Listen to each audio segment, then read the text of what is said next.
This is part 12 of Angular CRUD tutorial. In this video, we'll discuss customizing the NGX bootstrap datepicker component. This is continuation to part 11, so please watch part 11 before proceeding. If we take a look at the project that we have been working with, notice this date of birth input field. On this input field, we're using this directive, bs date range picker. So when we click within the date of birth input field, we get a user interface where we can capture a date range, but this is date of birth, so it's enough if we are able to capture a single date. So instead of using bs date range picker directive, let's use bs date picker directive. Notice now we have a different interface where we can select a single date. At the moment, this date picker component is using the default green theme, and that doesn't match with the rest of our form because our form is using the dark blue theme. So let's see how to change the theme of this date picker component. So here's what we want to do. We want to customize our date picker component so it looks like this with the dark blue theme. I am on the NGX bootstrap website. As you can see, as of this recording, there are 6 color schemes. Out of these 6, we want to use this color scheme, theme dark blue. I will have this link available on my blog in case you need to refer this website later. To change the color scheme, we have to first import a type, and that type is bs datepicker config. This is the configuration object for datepicker.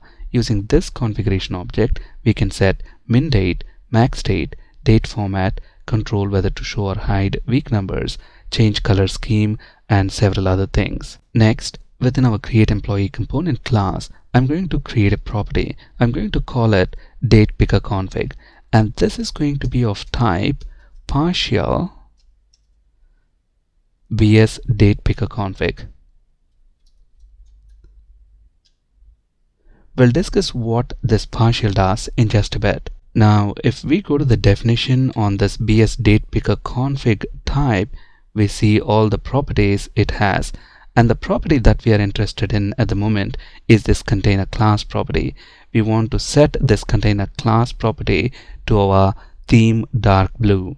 So within our create employee component class constructor, let's initialize this datepicker config property. So this dot datepicker config equals, let's actually collapse the explorer.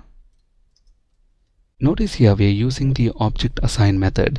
This method is very useful for copying property values from one or more source objects to a destination object. The first parameter right here is the destination object, and it can have many sources. In our case, we only have one source, and we want to copy this property container class and its value to this destination object, and we want to assign that as the value for this datepicker config property, which is defined right here. And notice it is defined as partial bs datepicker config. So if we look at this bs datepicker config, it has got several properties, but we don't want to set all these properties. We only want to set container class property because we want to change the color scheme, and that's what we are doing here. We want to change the color scheme to theme dark blue. Since we don't want to set all the properties of this bs datepicker config type, we have defined it as partial. Now if you want to learn more about this partial type in TypeScript, visit this URL right here. I'll have this link available on my blog in case you need it. Finally, we need to bind to this datepicker config property. This property has the configuration for our datepicker component. So let's copy the property name, and then within the view template, let's use bs config. Since we are property binding, we use square brackets, and we want to bind to our datepicker config property. Notice now the datepicker component is using the dark blue theme, and this matches with the rest of the form. Using the datepicker configuration object, we can control several things. For example, we can show or hide week numbers. Now if you look at the datepicker config object, notice it has got this property show week numbers. It's a boolean property, meaning we set it to true or false, and by default it is set to true. So if we take a look at the calendar, notice the week numbers are displayed. Now if you don't want them to be displayed, all you have to do is set this property to false within the configuration object. So let's do that within the TypeScript file. So here, along with the container class property, let's also set show week numbers, and let's set that to false because we don't want the week numbers to be shown. Notice now we don't have week numbers displayed on the left. At the moment, we don't have min or max dates. We can also set them using the configuration object. First, let's format this code so it is easy to read. Now we want to set min date, so let's use min date property, and this is a date type, so I'm going to use the date constructor, and it has got several overloaded constructors. I'm going to use this overloaded version where we can specify year, month and date. So let's set min date to January 1st 2018. Now month numbers start at 0 and not 1, so for January it is 0, for February it's 1, so on and so forth. And let's start at January 1st. That's our min date. And let's set max date to December 31st. Let's save our changes and take a look at the browser. Now we should not be able to select a date before January 1st 2018. Notice right here we have 31st of December 2017. When I click on that, I'm not able to select that. And notice when I try to go to before January 2018, look at the cursor style. It's disabled. I can't move to the previous month because we have set the minimum date to be January 1st 2018. And similarly, I can go to February, March, but if I try to go beyond December, notice here again this right side arrow is disabled and I can't go beyond December 2018 because we have set the max date as December 31st 2018.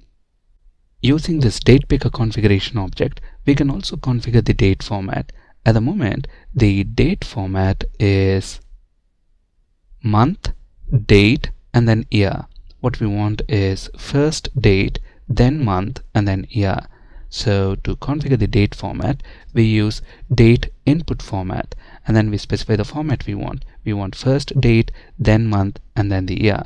So if we save our changes and take a look at the browser, notice now when we select a date, we have date first, then month, and then year as expected.